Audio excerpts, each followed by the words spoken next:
Hi, this is Christine Baker, and today I'm going to show you some whipped and woven stitches that I've used on my embroidery panel that we're going to have on the back of my needle case that I'm making for Quilt Social. So the whipped and woven stitches are these types of stitches here. So you can see this one is a woven stitch. It's actually a double woven stitch. This one is a single woven stitch in here, if you can see right there. This one over here, both of these are whipped stitches. So basically we're whipping another thread over top of a base of another type of stitching. So that one is, and then this one here is another one. Whoops, there it is. This one's another one that's been whipped.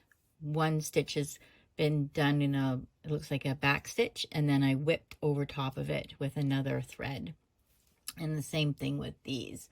So here it was a back stitch, I think, all the way around, and then I actually double whipped it with thread, and it just looks like two different threads because it was one of the DMC variegated greens that I did it with. So I'm going to show you how to do those different types of stitches. This is another one, and I'll explain what they are as I'm going. So the first ones I'm going to do are, first I'm going to do a woven stitch. So I've got a base. Can you see where oops, move it here. There we go. So I've got a baseline of back stitches. And what I'm going to do is use a different thread to do some weaving. So I've got a tapestry needle. The one I'm using right now is, I think, the size 18 of the DMC. It's the biggest needle in the pack because I've got a very thick pearl cotton in it. So this pearl cotton is a size 3 DMC. So here, what I'm going to do is come up just beside one of my back stitches. So you can see I've come up just right in there. Now, to weave it, I'm going to go underneath this stitch and come around to the other side, and then under the next stitch and come up. And then we're going to go down.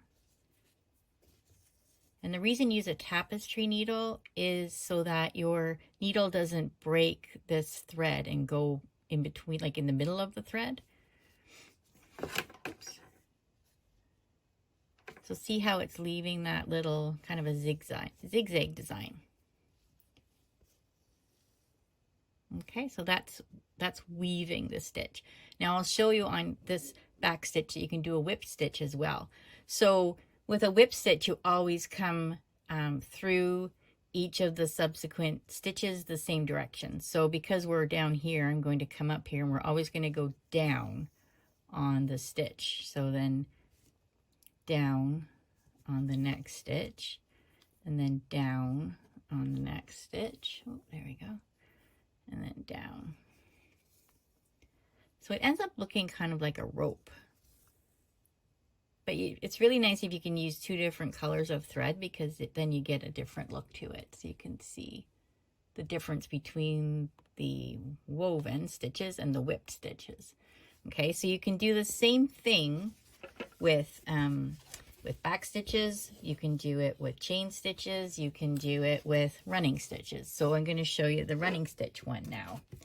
And this time I'm going to use, I've got a different DMC.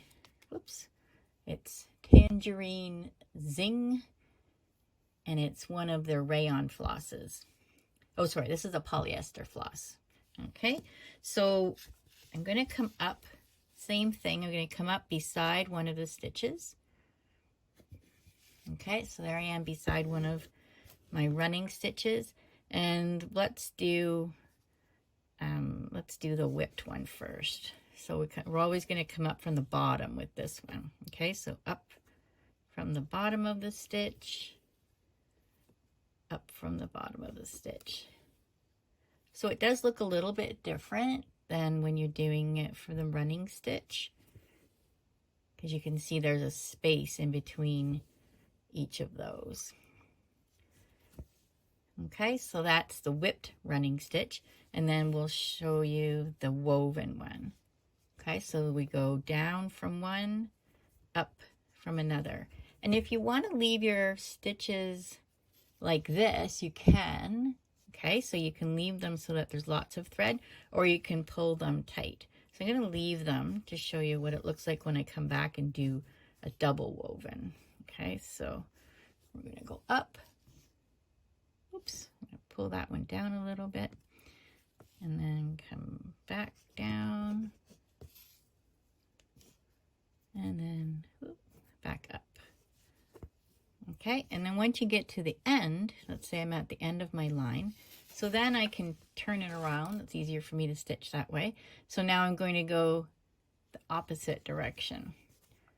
And you can do this with the same colored thread, or you can change it up. Oh, now my flosses are coming undone. Just 1 second. Okay. Okay, so I'm coming down on this one. And then going up on this one. And you can see it just gives you a whole different look. Okay, so that's a double woven running stitch. Okay, so I'm going to put my threads back to the back here, just so we don't have them in our way.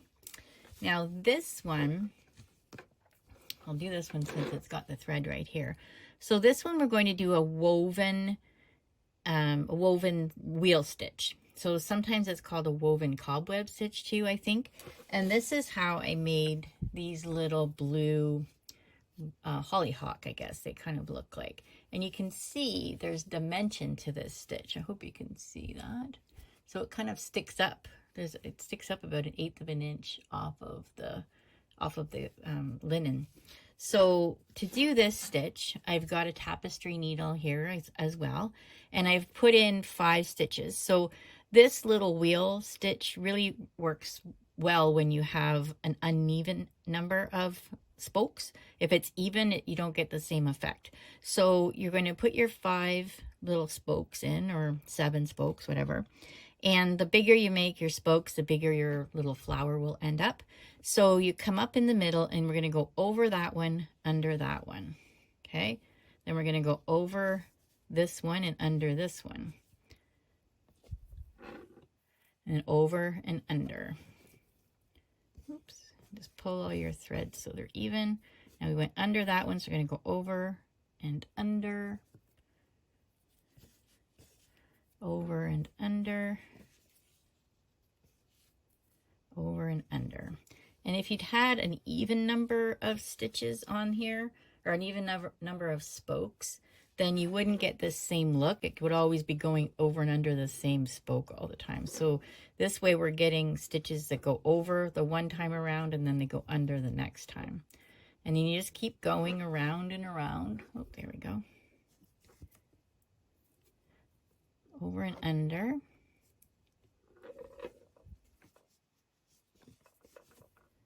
Until you get to the edge of your little spokes. And then you can tie off the thread at the back. But you want to get so that you're hiding those spokes so that so your flower doesn't have little spokes coming out of the edge. So I hope you can see there. Maybe I can zoom in a little bit more as I'm doing it. There we go. Now I have to hold it in the middle. So we're going to go over and under.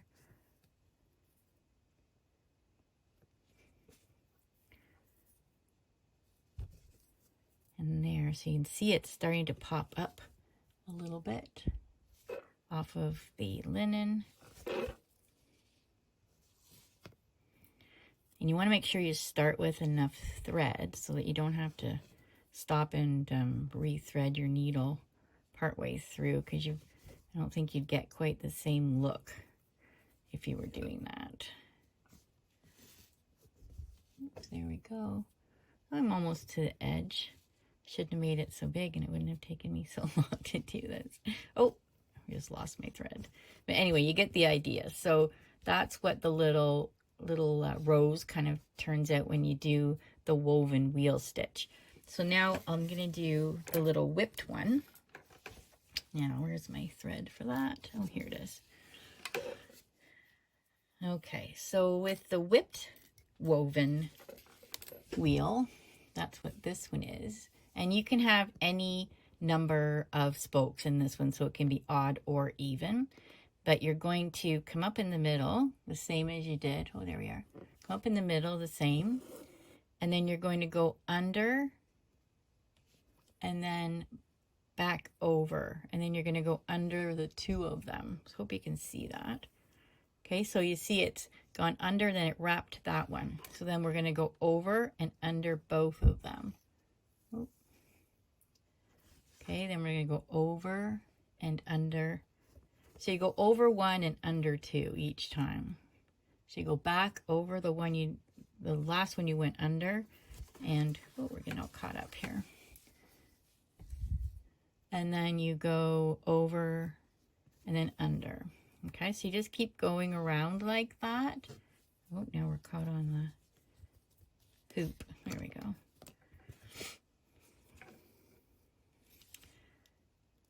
Okay, so you just keep wrapping it over top of the last and going under two more. Sorry, I keep going out of the frame. Okay, so you're just going to keep going around like that.